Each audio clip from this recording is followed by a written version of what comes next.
دیکھو زکوٰۃ صاحب نصاب پر فرض ہوتی ہے، صاحب نصاب پر زکوٰۃ فرض ہوتی ہے. اور صاحب نصاب کسے کہتے ہیں اس کو سمجھنا ہے.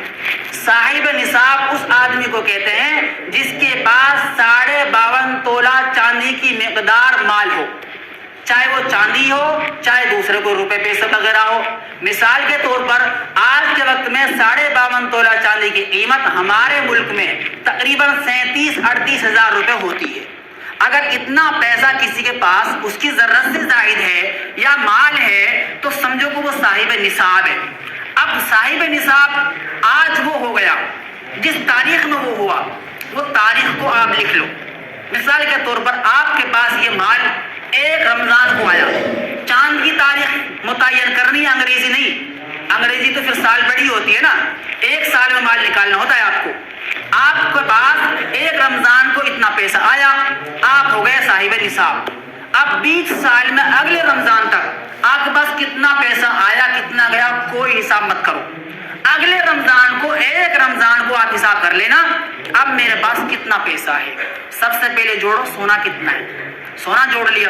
پھر جوڑو چاندی کتنی ہے، وہ بھی جوڑ لیا. پھر آپ نے بینک بیلنس جوڑ لیا، وہ کتنا ہے میرے پاس، وہ بھی جوڑ لیا. اب آپ جوڑو کہ میں نے لوگوں کو ادھار پیسے کس نے دے رکھے ہیں، وہ بھی جوڑو کیونکہ وہ بھی تو آپ کی ملکیت ہے نا.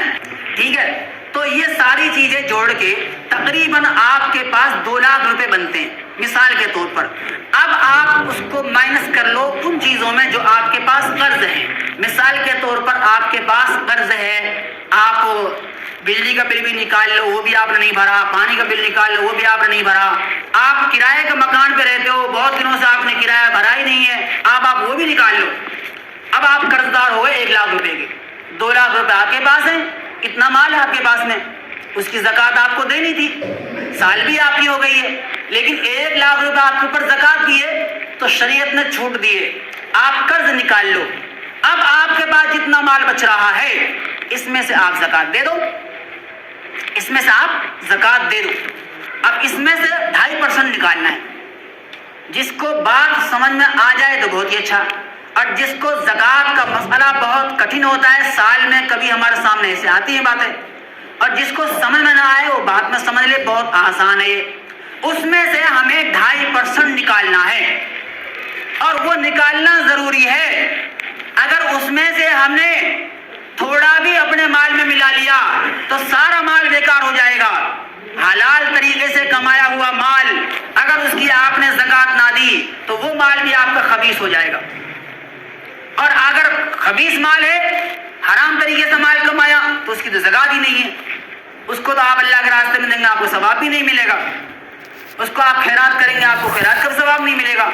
اس سے تو آپ کسی کا روزہ افطار بھی مت کرانا اگر حرام طریقے سے آپ نے مال کمایا.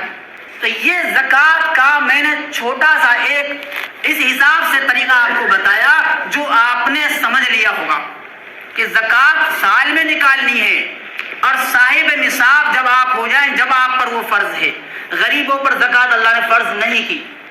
اللہ تعالیٰ نے مانگا بھی 2.5% ہے، اور مانگا بھی جب ضرورت سے زائد آپ کے پاس مال ہو. اور جو آپ کی دکان میں مال تجارت ہوتا ہے، تجارت کا مال بھرا ہوا ہے، آپ کی دکان میں 20 لاکھ روپے کا مال بھرا ہوا ہے، وہ بھی تو تجارت کا مال ہے، اس کو بھی جوڑیں گے آپ. اس میں سے بھی آپ 2.5% نکالیں گے.